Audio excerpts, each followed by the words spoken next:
नमस्कार, the Naveen Purohit show में आपका स्वागत है। मैं हूं आपके साथ नवीन पुरोहित और आज हम चर्चा करेंगे हमारी खास पेशकश महाकुंभ दर्शन या प्रदर्शन। महाकुंभ जिसकी ख्याति सदियों से वैश्विक स्तर पर है। व्यवस्थाएं बदली, समाज का परिदृश्य बदला, कई आक्रांता आए गए, गुलामी का दौर भी देश ने देखा, लेकिन हमारी आस्था को कोई ख़त्म कर पाए, हमारी आस्था को कोई जमी दोज कर पाए, वह संभव ही नहीं हुआ। कहते हैं कि इस देश की संस्कृति की जड़ें इतनी गहरी हैं कि वह सृष्टि की रचना के समकक्ष हैं। तो जिस प्रकार से समाज में धर्म को लेकर एक प्रदर्शन बढ़ा है, धर्म को लेकर जो दिखावा बढ़ा है, वो निश्चित ही हमारे सनातन संस्कृति पर कुठाराघात है। धर्म निश्चित ही दर्शन का विषय है, प्रदर्शन का तो बिल्कुल नहीं। तो हम मुखौटे सिर्फ दुनिया के सामने लगा सकते हैं, हम प्रदर्शन और दिखावे से सिर्फ दुनिया को भरमा सकते हैं।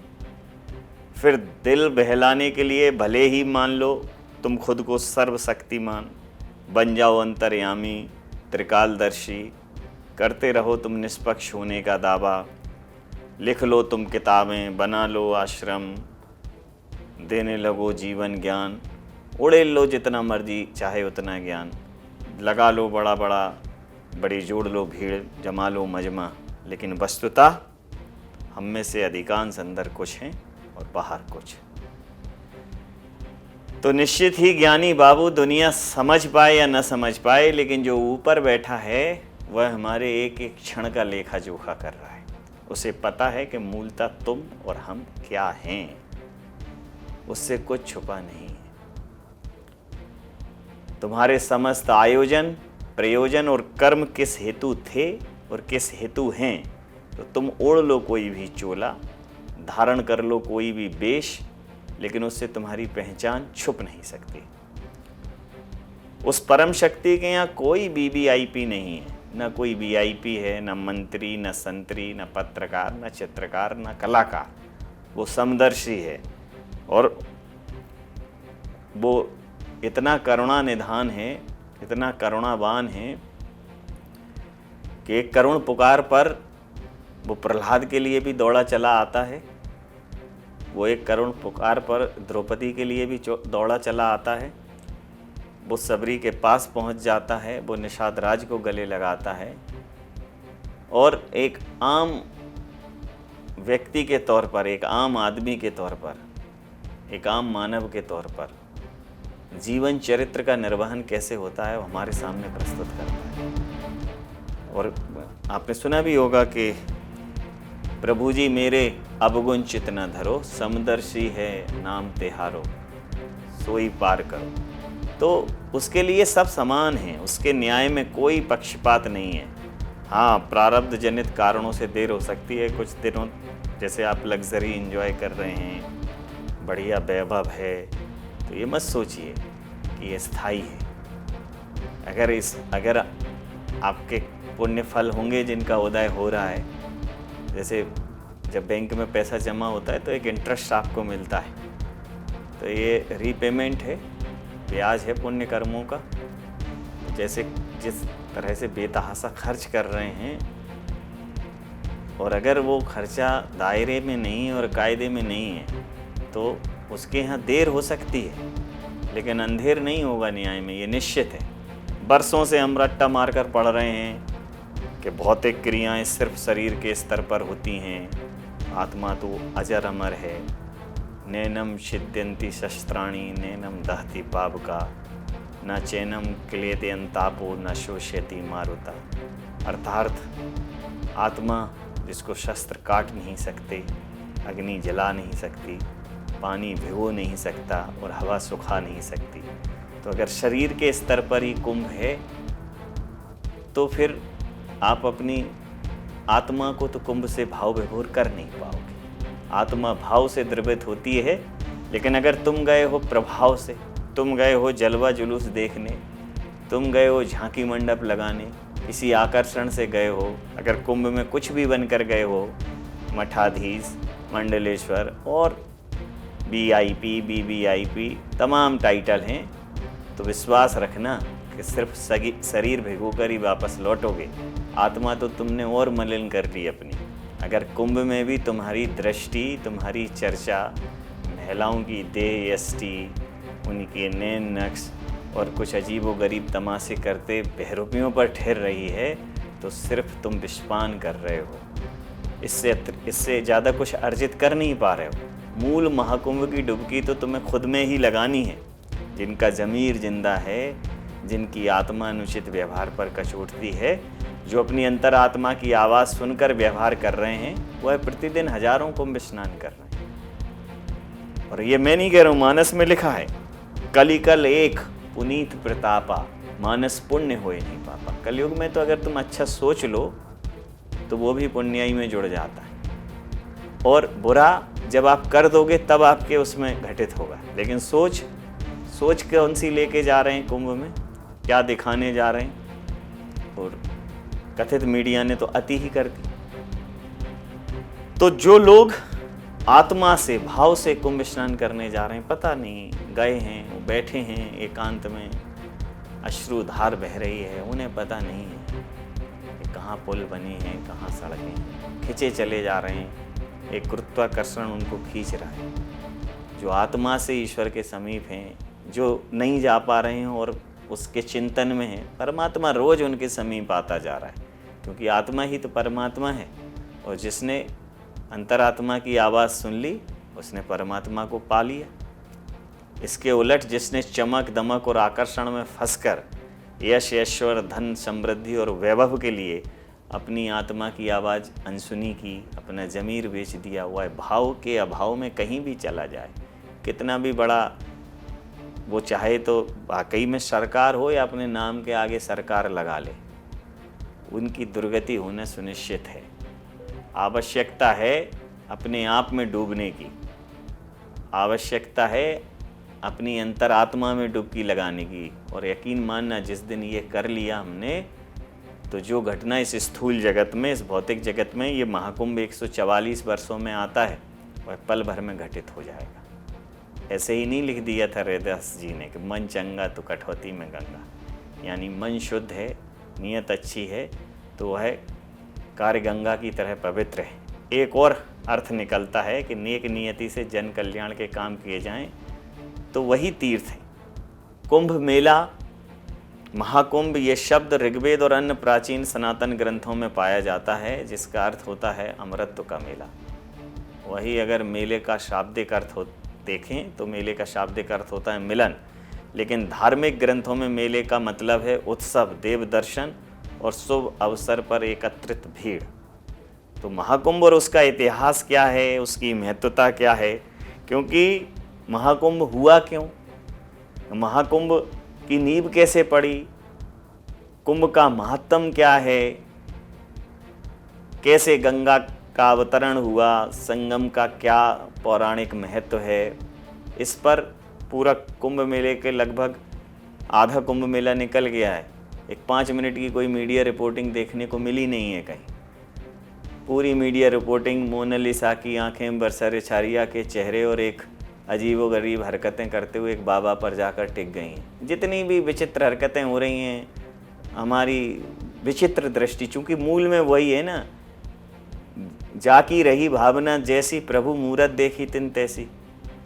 तुम कुंभ में जाके भी आंखें ही देख पाओगे, क्योंकि तुम्हारी आंखों में कुंभ है ही नहीं, तुम्हारी आत्मा में कुंभ है ही नहीं।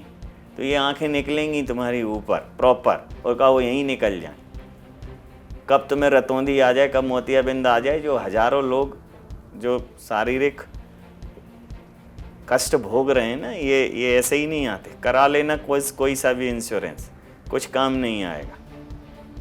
तब जब पड़े होगे बेड पे, तब समझ में आएगा कि क्या बेड किया था हमने। तो इस कुंभ के महत्व को समझने के लिए हमारी ये विस्तृत रिपोर्ट देखिए, और यकीन मानिए धर्म धारण करने की विषय वस्तु है, धर्म आचरण की विषय वस्तु है। अगर धर्म सम्मत आचरण कर पाओ वही धर्म है। उसके अतिरिक्त सब प्रदर्शन है, सब दिखावा है, विशुद्ध अधर्म है। तो हमारी इस विस्तृत रिपोर्ट को देखिए और अपनी प्रतिक्रिया दीजिए और महाकुंभ में जाइए। अगर आप सक्षम हैं शारीरिक रूप से, आपकी आत्मा, आपका भाव महाकुंभ में जाने के लिए आपको प्रेरित कर रहा है, और अगर आप किसी कारण से नहीं जा पा रहे हैं तो माँ गंगा का स्मरण करिए और कुंभ का स्मरण करिए और जहाँ हैं वहीं स्नान कीजिए, आनंद लीजिए। हरि व्यापक सर्वत्र समाना, प्रेम ते प्रकट होए में जाना। ईश्वर सिर्फ कुंभ में नहीं है, घट घट में है, कण कण में है। तो ज़रूरत भाव की है। आप प्रभाव से जाएंगे तो फिर नहीं दिखाई देगा कुछ। फिर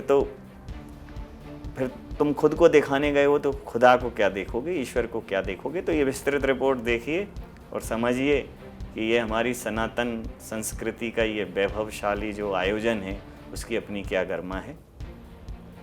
धन्यवाद, नमस्कार। कुंभ मेला ये शब्द ऋग्वेद और अन्य प्राचीन सनातन ग्रंथों में पाया जाता है, जिसका अर्थ होता है अमरत्व का मेला।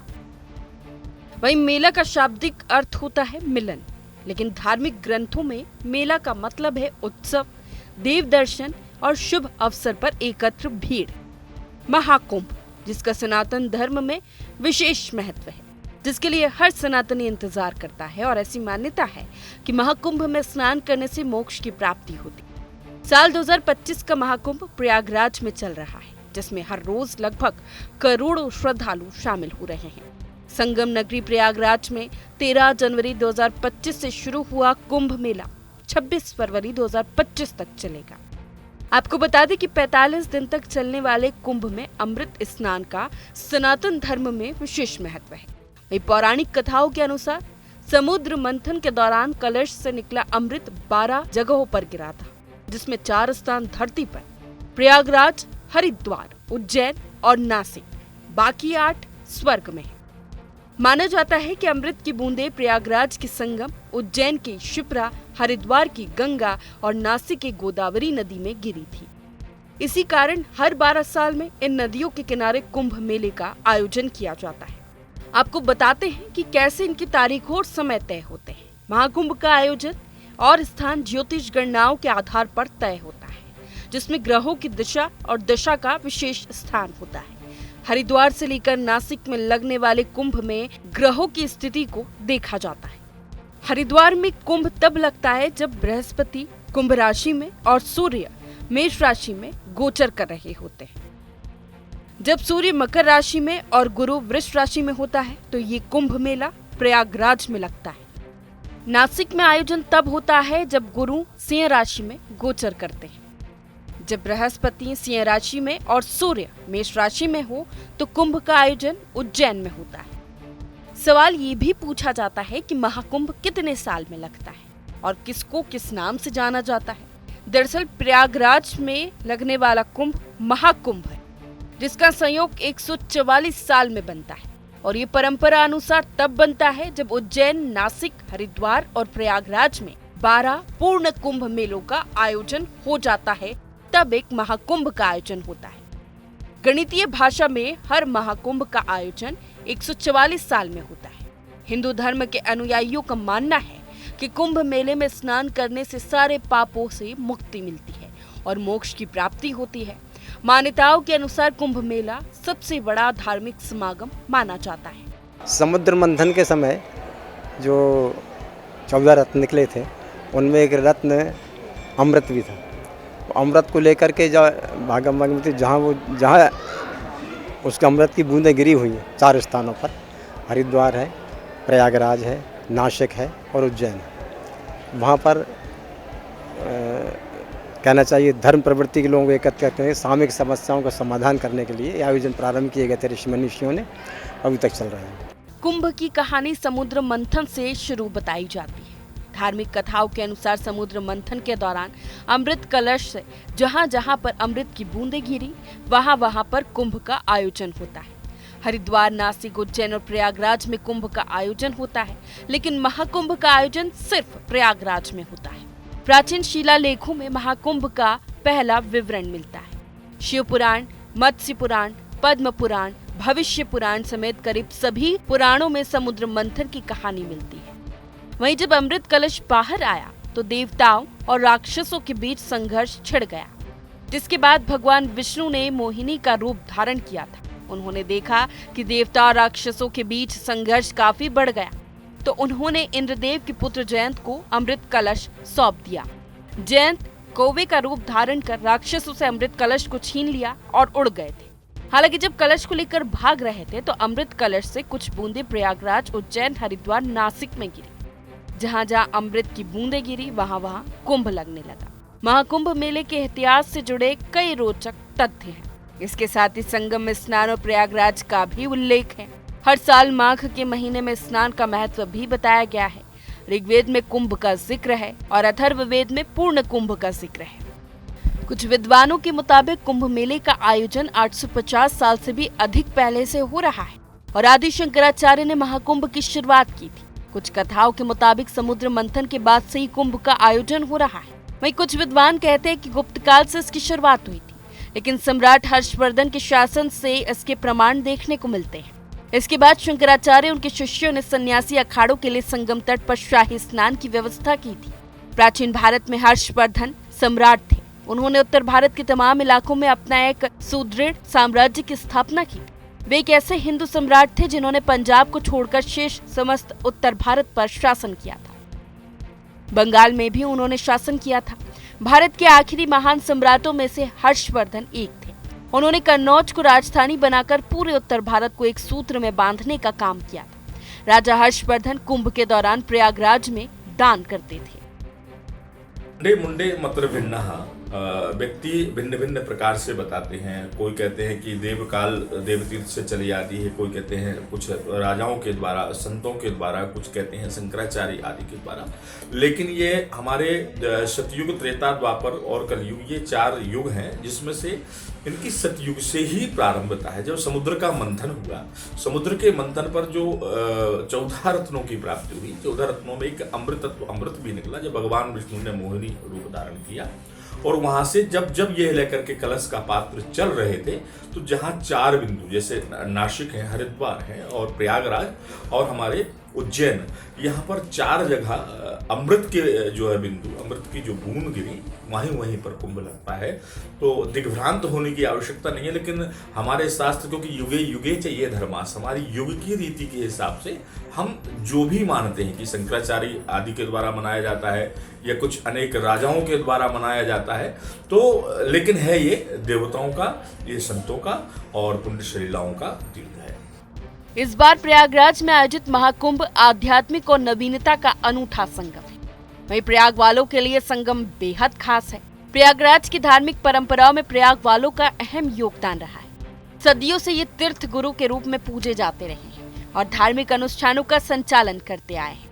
एक समूह के रूप में रहने के कारण इन्हें प्रयागवाल कहा गया। प्रयागराज के पंडों के पास देश विदेश में रहने वाले भारतीयों के पूरे परिवार का 500 साल पुराना रिकॉर्ड है। महाकुंभ मेला 2025 इसलिए भी खास है क्योंकि ये 4000 हेक्टेयर में फैला है। प्रयागराज में 2019 कुंभ मेले की तुलना में क्षेत्रफल में वृद्धि हुई है, जो 3200 हेक्टेयर था। लेकिन महाकुंभ 2025 के बारे में और भी कई दिलचस्प बातें हैं जो उतनी ही खास है। कुंभ मेला 2025 के लोगों पर टैगलाइन सर्व सिद्धि प्रद कुंभ है। महाकुंभ इतना बड़ा आयोजन है कि अंतरिक्ष यात्री भी श्रद्धालुओं की भीड़ को देख सकते हैं। कुंभ मेले का मुख्य आकर्षण है नागा साधु और मेला मैदान में भजन कीर्तन ध्यान करते लोग। कुंभ मेले में किन्नर अखाड़े ने भी ध्यान खींचा। 2025 कुंभ मेले में अन्य प्रमुख आकर्षण दांडी सन्यासी, अखाड़ों के महामंडलेश्वर, योगी और वैष्णव संत हैं। कल्पवासी पूजा का अनोखा समारोह, जिसमें कल्पवासी पवित्र भजन गाते हैं और रेत में धूनी या अगरबत्ती जलाते हैं। कुंभ मेले में 13 अखाड़ों ने भाग लिया और उनके लाखों अनुयायी कुंभ मेला मैदान में मौजूद हैं। अक्षय वट वृक्ष एक बहुत पुराना अंजीर का पेड़ है जो प्रयागराज महाकुंभ का मुख्य आकर्षण है। ये वृक्ष हिंदुओं के लिए अत्यंत पवित्र वृक्ष है और इसका उल्लेख सनातन धर्म ग्रंथों में भी मिलता है। भारद्वाज आश्रम भी एक प्रमुख पर्यटक आकर्षण है। द्वादश माधव मंदिर भी प्रयागराज के प्रमुख मंदिरों में से एक है। सनातन का सबसे बड़ा संगम महाकुंभ उतना ही दिव्य और भव्य है। करोड़ों सनातनियों को समझना है तो जाओ महाकुंभ, देखो अखाड़ों को, साधु संतों को, नागा साधुओं को, देखो कल्पवास की धरती को, समझो उनकी ध्वजा के चिन्हों को जो बताती है कि कितना विशाल है सनातन। सनातन जो वसुदेव कुटुंबकम की भावना से पूरी दुनिया का स्वागत कर रहा है। महाकुंभ सनातन धर्म का सबसे बड़ा मेला है। इस मेले में देश दुनिया से लाखों करोड़ों लोग आ रहे हैं। महाकुंभ में हमेशा अखाड़े ही आकर्षण का प्रमुख केंद्र होते हैं। इस दौरान अखाड़ों का पेशवाई और नगर प्रवेश होता है। हालांकि इसकी शुरुआत महाकुंभ लगने के कई महीनों पहले से हो जाती और सभी अखाड़ों की अपनी विशेष भूमिका होती है। वहीं ये जानना भी जरूरी है कि अखाड़े क्यों बने, इनकी शुरुआत कैसे हुई, जो पूरे महाकुंभ का मोर्चा संभालते हैं। अखाड़ा यानी कि कुश्ती, अखाड़े से हमें यही समझ आता है, लेकिन साधु संतों के संदर्भ में अखाड़े हिंदू धर्म के मठ कहे जा सकते हैं। साधुओं का वे दल जो शस्त्र विद्या में भी निपुण होता है, इसीलिए भी उन्हें अखाड़ा कहा गया है। महाकुंभ में पहुंचे अखाड़ों की अपनी साजो सज्जा होती है। इन संगठनों को अखाड़े के नाम से भी जाना जाता है। इन अखाड़ों का इतिहास काफी पुराना है। आदि गुरु शंकराचार्य को शास्त्र विद्या का सबसे ज्यादा ज्ञान था और इन अखाड़ों की शुरुआत आदि शंकराचार्य ने ही की थी। कहा जाता है कि उन्होंने हिंदू धर्म की रक्षा के लिए शस्त्र विद्या में निपुण साधुओं के संगठन बनाए थे।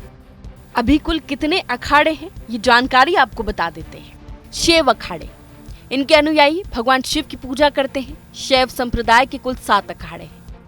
वैष्णव अखाड़े, जो भगवान विष्णु और उनके अवतारों की पूजा करते हैं। वैष्णव संप्रदाय के 3 अखाड़े हैं। उदासीन अखाड़ा, इस अखाड़े के अनुयायी ओम की पूजा करते हैं। उदासीन संप्रदाय के भी 3 अखाड़े हैं, यानी कि कुल 13 अखाड़े।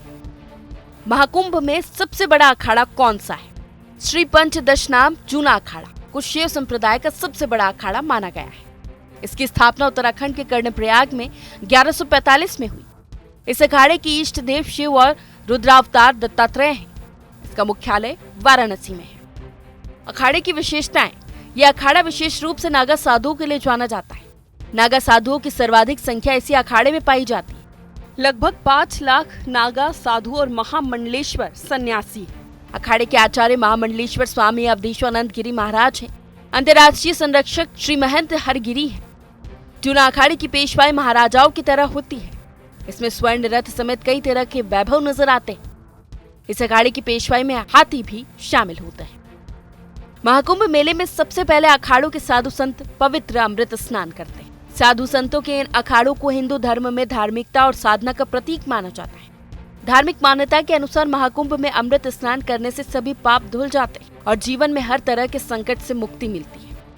साधु संतों के अमृत स्नान के बाद आमजन स्नान करते हैं। आध्यात्मिक तौर पर मौनी अमावस्या के दिन संगम पर स्नान का खास महत्व रहता है। इस दिन शुभ मुहूर्त में गंगा में आस्था की डुबकी लगाने वालों को पितर और समस्त देवी देवताओं का आशीर्वाद मिलता है। साथ ही ग्रहों के दोष भी दूर होते हैं।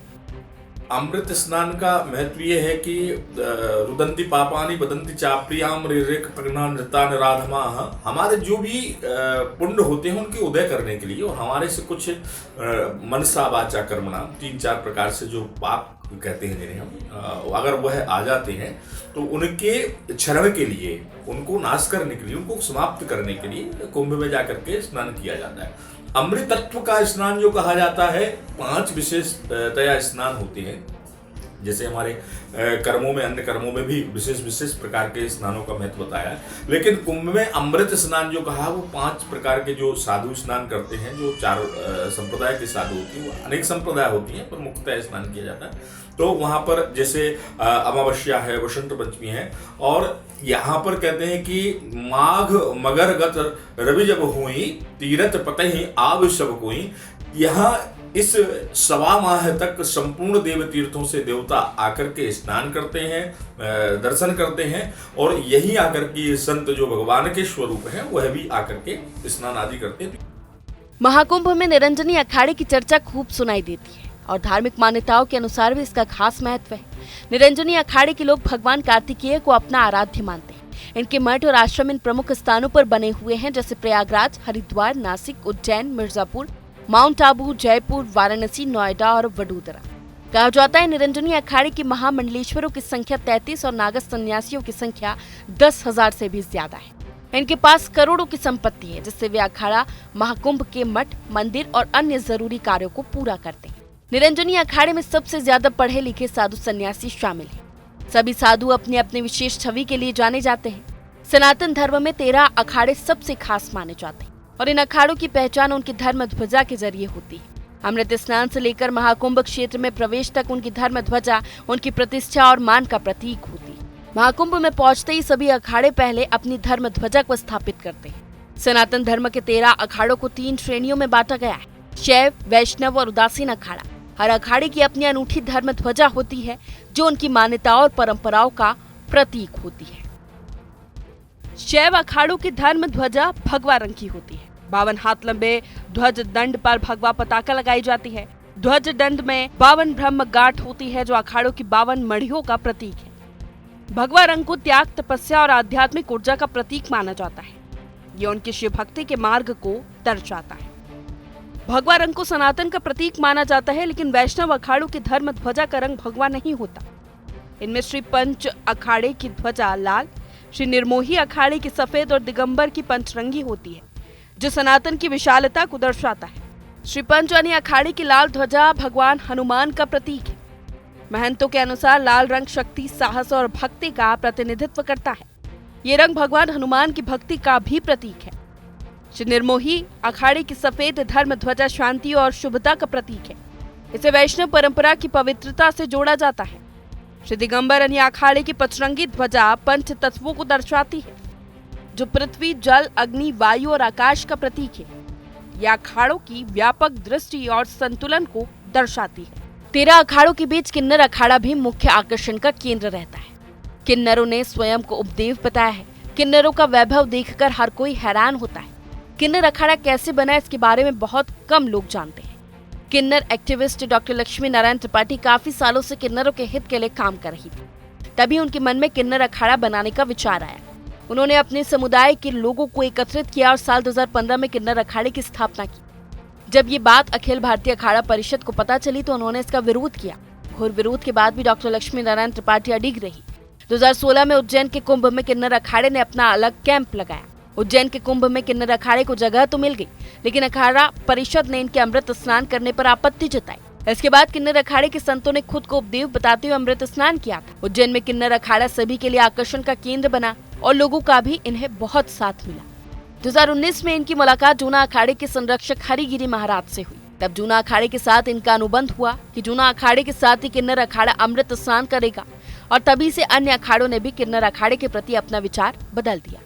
किन्नर अखाड़े के सन्यासी एक ही समय खाते हैं, सादा जीवन जीते हैं और भौतिक सुख सुविधाओं से दूर रहते हैं।